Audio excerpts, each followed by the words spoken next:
Alors, on va parcourir un petit peu le chapitre 8 là, sur les puissances. Je vous ai mis, pour vous aider, les pages du manuel, pages 75 à 94. J'espère que vous êtes allé les parcourir. Définition des puissances de nombre. L'objectif, c'est d'être capable de calculer une puissance de nombre, de connaître les règles de calcul sur les puissances, et d'être capable d'effectuer des calculs qui comportent des puissances. Alors, vous aviez à faire déjà la première activité, qui était l'activité 1, page 76. Donc, de quoi elle parle, cette activité ?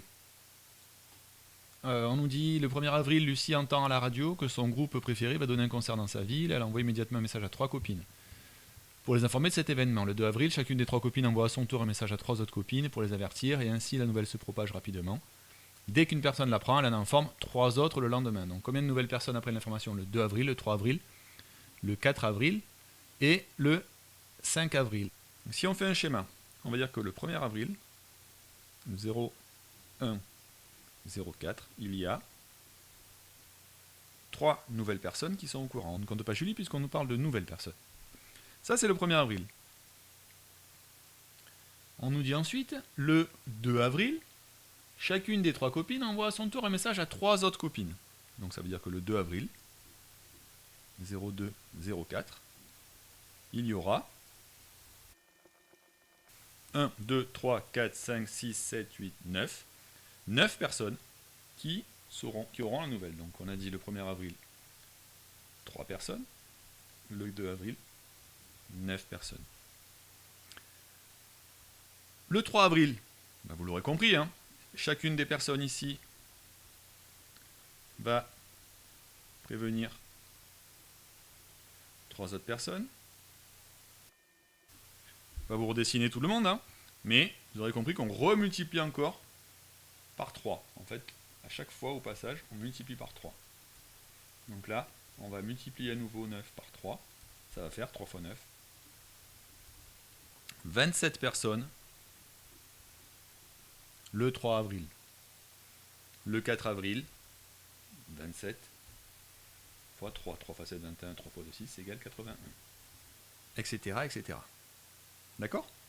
Donc, à chaque fois qu'on passe d'un jour à l'autre, on multiplie par 3. Quel calcul maintenant permet de trouver combien de nouvelles personnes apprennent l'information le 10 avril? Écrire seulement le calcul sans l'effectuer. Alors comment on ferait pour ça? Eh bien, on sait que pour le 1er avril, il y avait 3 personnes. Le 2 avril, on a dit c'était 3 fois 3. À chaque fois, on a multiplié par 3. Le 3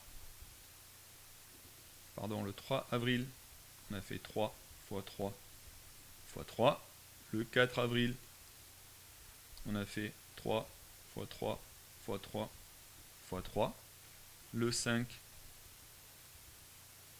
3 fois 3 fois 3 fois 3 fois 3. Je ne vais pas tous vous les faire jusqu'au bout, mais qu'est-ce qu'on voit comme rapport en fait à chaque fois entre la date et le nombre de facteurs, le nombre de fois où on multiplie. Ici, on a le nombre 5, on a 3 fois le 5. Le nombre 4, le nombre 3 se multiplie 4 fois, etc., etc. Donc ça veut dire quoi ça? Ça veut dire que si j'arrive au 10 avril, eh bien, je vais avoir 3 fois 3 fois 3 fois 3 fois 3 fois 3 fois 3 fois 3 fois 3, 3, 4, 5, 6, 7, 8, 9 fois 3 et 10. Donc voilà le calcul qui me permettrait de savoir combien de personnes auront la nouvelle le 10 avril. Maintenant, on voudrait savoir combien de personnes vont connaître la nouvelle le 1er mai. Alors déjà, il faut savoir combien il y a de jours dans le mois d'avril. Je rappelle qu'il y en a 30. Donc ça va donner quoi ça? On va dire que le 30 avril, il y a 3 fois 3 fois 3 fois 3. Non, je ne vais pas vous faire les 30 fois 3. On va les faire comme ça. Et là, il y a 30 fois. D'accord? 30 fois 3. Et, enfin, pas 30 fois 3, hein, 30 facteurs de 3. 30 fois 3 qui se multiplient entre eux. Et du coup, le 01, 05, donc le 1er mai, on va avoir 3 fois 3 fois 3 fois 3 fois 3. Et encore fois 3, donc comme celui-là, mais multiplié par 3. Donc 31 fois. Alors qu'est-ce qu'on peut dire de ce dernier calcul? Qu'il est très long, hein, parce que c'est pour ça que j'ai mis 3 petits points, c'est que le calcul il est très long, et imaginons que je veuille savoir au mois de décembre, etc., combien il y en a, on voit bien qu'on va avoir un calcul qui va être très long. Est-ce qu'on peut proposer un codage pour le raccourcir? Ben oui, vous le connaissez peut-être ou pas. On avait vu déjà par exemple que x fois x, on dit que c'est x au carré parce qu'il y a 2x. On avait dit que x fois x fois x, c'est x puissance 3, ou on dit aussi x au cube, puisqu'il y a 3x. Eh bien, si je fais x fois x fois x fois x, vous l'aurez deviné, hein, on mettrait quoi? Un 4, et etc. Ça veut dire quoi ça? Ça veut dire que si j'ai 31x,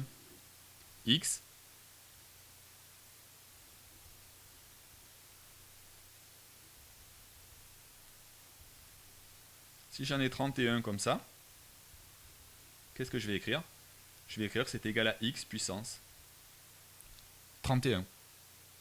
Ok? Alors, tout ça, ça nous amène aux définitions qui nous disent pour tout nombre petit n, tel que petit n est supérieur ou égal à 2, a puissance n égale a fois a fois a fois a fois a fois, etc.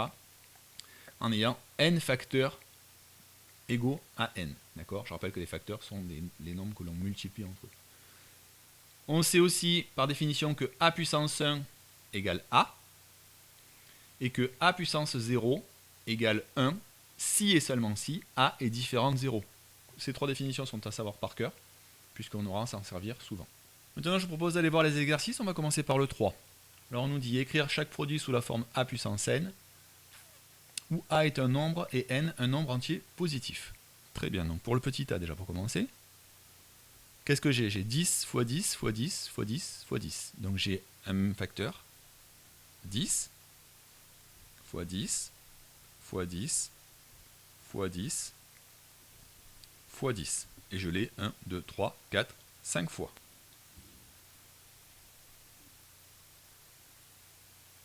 Cinq facteurs égaux à 10. Alors là, je détaille, hein, on ne va pas faire ça pour tous les exercices, mais c'est vraiment pour vous expliquer, pour vous faire un exemple par rapport à ce qu'on a vu dans la définition.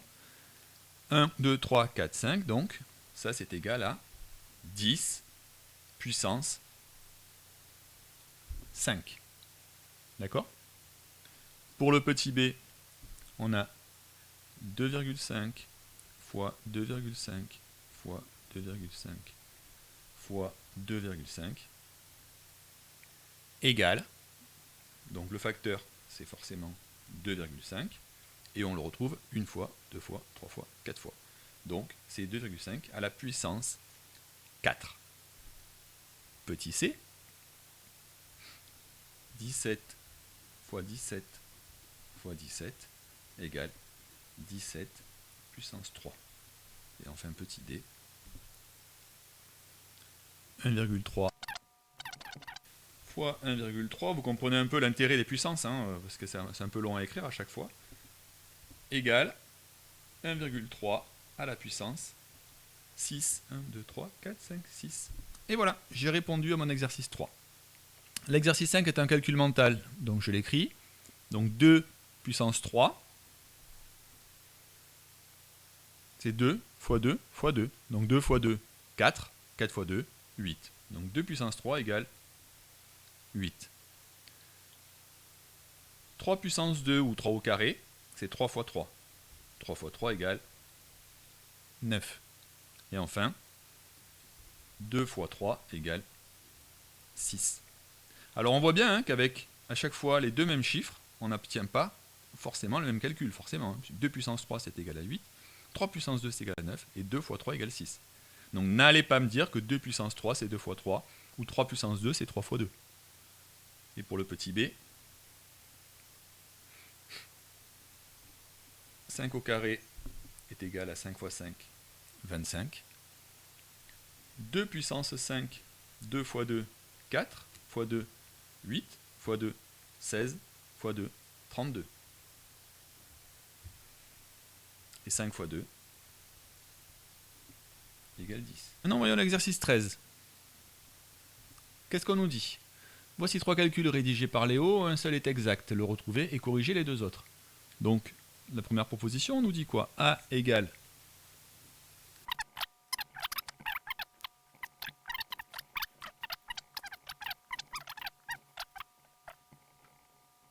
alors, voyons voir.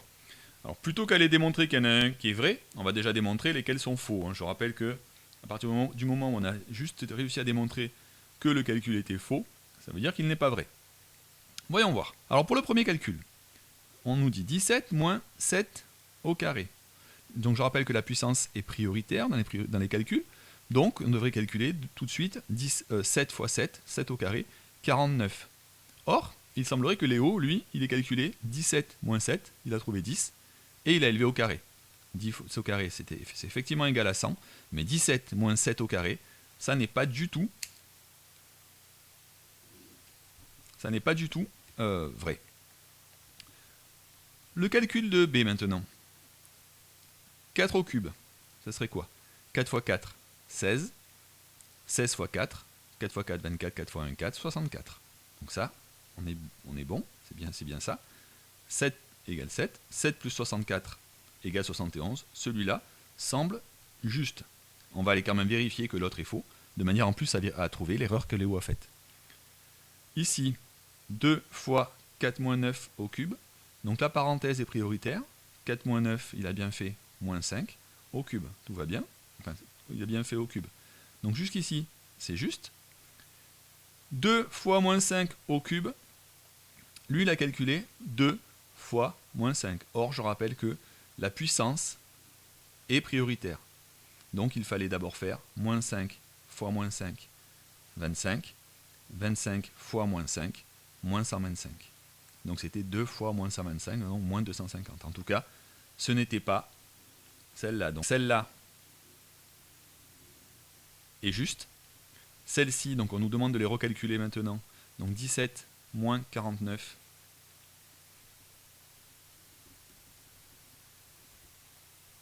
moins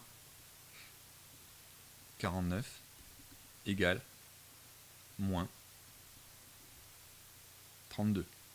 Et pour le C, C égale 2 fois moins 5 au cube égale 2 fois, donc on l'a dit tout à l'heure, hein, moins 5 fois moins 5, ça fait 25. 25 fois moins 5, moins 125 égale moins 250. Pour l'exercice 15 à présent, un candidat du jeu qui tout double doit répondre à une série de questions. S'il répond correctement à la première, il gagne 1 euro. Il peut alors choisir de repartir avec son gain ou de le doubler en répondant à une autre question. Mais s'il donne une réponse fausse, il repart les mains vides. Donc premièrement, quel est le gain associé à une série de 2 bonnes réponses? Alors, une bonne réponse,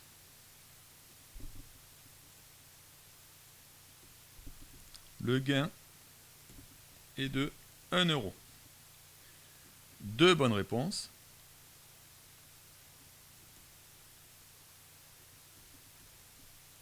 le gain est de 2 euros, d'accord, puisque c'est 2 fois 1 euro. On a dit qu'on doublait à chaque fois la prime de départ. Si maintenant il a 3 bonnes réponses, on double à nouveau le gain de la réponse précédente. Donc 2 fois 2 égale 4. Donc 4 euros. Maintenant, s'il a 5 bonnes réponses,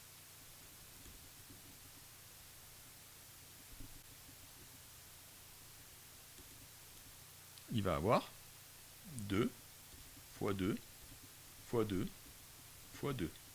Donc 2 puissance 4 en quelque sorte. 2 puissance 4, 2 fois 2, 4 fois 2, 8 fois 2, 16. Donc 16 bonnes réponses, il a gagné 16 euros. Maintenant, s'il répond juste à 20 questions, eh bien, on a vu que ici, c'était 2 puissance 4 pour 5 bonnes réponses. Eh bien, pour 20 questions, ça va être 2 puissance 19. Alors bien entendu, ça se calcule, hein. On va pas s'amuser à faire 2 fois 2 fois 2 fois 2 fois 2 fois 2 fois 2, etc. Donc ça se fait à la calculatrice. Sur la calculatrice, vous avez une touche spécifique. Alors tout dépend de la calculatrice que vous avez. Si vous avez une Casio, cette touche-là, ça va être celle-là en fait. La touche X avec un petit carré annexe pour ici, le petit carré va être pour mettre la puissance. Sur la TI, ça va être un petit peu différent, c'est ce symbole-là qu'il va falloir utiliser.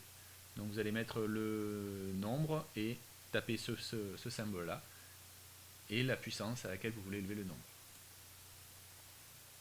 Donc moi j'ai fait le calcul, si vous l'avez fait aussi, vous avez trouvé 524 288. D'accord? Margot nous affirme qu'elle a gagné exactement 20 000 euros. Est-ce que c'est possible? Pour ça, il faudrait que déjà 2 fois 2 fois 2 fois 2, etc., etc., fois 2 égale 20 000. D'accord? Donc avec n facteur égaux à 2. D'accord? Donc il faudrait qu'on ait 2 puissance n égale 20 000. Donc ça voudrait dire quoi? C'est-à-dire que maintenant, ce que je peux faire, à chaque fois, je peux diviser par 2 et vérifier si à la fin, je vais retrouver quelque chose qui va être égal à 2. Donc si je divise 20 000 par 2, je vais trouver 10 000. Si je divise 10 000 par 2, je vais trouver 5 000. De la même façon, 5 000 divisé par 2, ça va faire 2500. 2500 divisé par 2, ça va faire 1250. 1250 divisé par 2, ça va faire 625. 625, je ne peux pas le diviser par 2. D'accord? Puisque c'est un nombre impair. Il n'y a pas de nombre n tel que 2 puissance n est égal à 20 000. Donc Margot a tort. Alors maintenant, voyons la suite de la leçon. On va faire l'activité 2. Premièrement, sachant que 7 puissance 6 égale 117 649, comment calculer 7 puissance 5? Donc on l'a dit tout à l'heure. Si j'ai 7 puissance 6 qui est égal à 117 649, ça veut dire que 7 fois 7 fois 7 fois 7 fois 7 fois 7, d'accord? Je l'ai 6 fois 7, c'est égal à 117 649. D'accord? Donc maintenant, moi je veux 7 puissance 5, c'est-à-dire que c'est 7 fois 7 fois 7 fois 7. Donc j'ai ici 5 facteurs. C'est la même chose que j'ai ici. 1, 2, 3, 4, 5. 5 facteurs multiplié par 7. Donc ça veut dire que si je divise 117 649 par 7, je vais retrouver ceci. Donc ceci. Donc 5 puissance 7. 7 puissance 5, pardon. 7 à la puissance 5. Ça veut dire quoi? Ça veut dire que 7 à la puissance 5 est égal à 117 649 divisé par 7. D'accord? Il me suffit maintenant de dire que pour passer de 7 puissance 6 à 7 puissance 5, je divise par 7. Donc je peux compléter mon tableau, en tout cas au moins la ligne du bas ici, en écrivant à chaque fois 7, 7. Voilà, donc maintenant, à chaque fois, pour passer d'une ligne à l'autre, je vais diviser par 7 pour retrouver la puissance inférieure. Donc là, 7 puissance 6, pour passer à 7 puissance 5, donc je divise par 7, on l'a dit tout à l'heure. Je divise par 7, on l'a dit tout à l'heure, ça fait 16 807. 117 649 divisé par 7, ça va faire 16 807. Si je redivise 16 807 par 7, je vais trouver 2401. Puis 343, 49, puis 7, puis 1. Au niveau des puissances ici, qu'est-ce qu'on va écrire? Eh bien, on a vu que c'était 7 puissance 6, 7 puissance 5, 7 puissance 4, 7 puissance 3, 7 puissance 2. Ici, ça va devenir 7 puissance 1. Et ici, 7 puissance 0. D'accord? C'est exactement ce qu'on avait vu au départ. A puissance 0 égale 1. Et j'ai bien en effet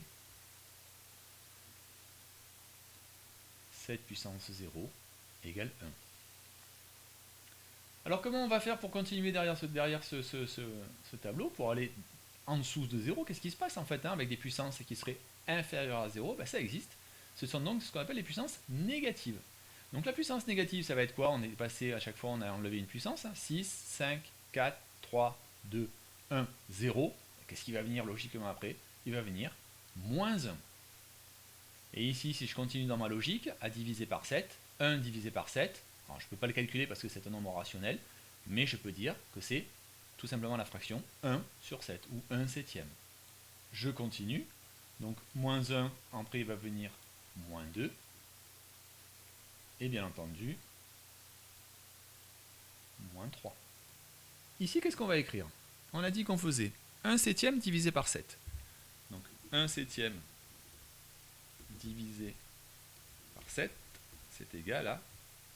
Donc je rappelle que diviser, c'est multiplier par l'inverse. Ça veut dire quoi? Ça veut dire que 1 sur 7 divisé par 7, c'est comme si je faisais 1 sur 7 multiplié par 1 sur 7. Donc c'est égal à 1 sur 7 fois 7 égale à 1 sur 7 au carré. D'accord? Et de la même façon,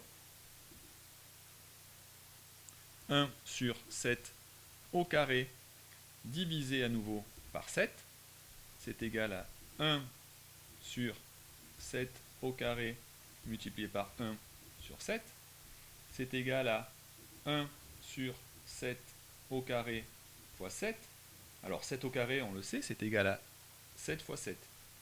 Donc c'est égal à 1 sur 7 fois 7 fois 7. Là j'ai 3 facteurs égaux à 7. Donc c'est égal à 1 sur 7 puissance 3 ou 7 au cube. On me dit A désigne un nombre relatif différent de 0 et N désigne un nombre entier supérieur ou égal à 1. Écrire une égalité qui traduit la phrase suivante. A puissance moins N est l'inverse de A puissance N. Alors comment je vais faire pour cela? Je vais tout simplement écrire la relation suivante. A puissance moins N égale 1 sur A puissance N.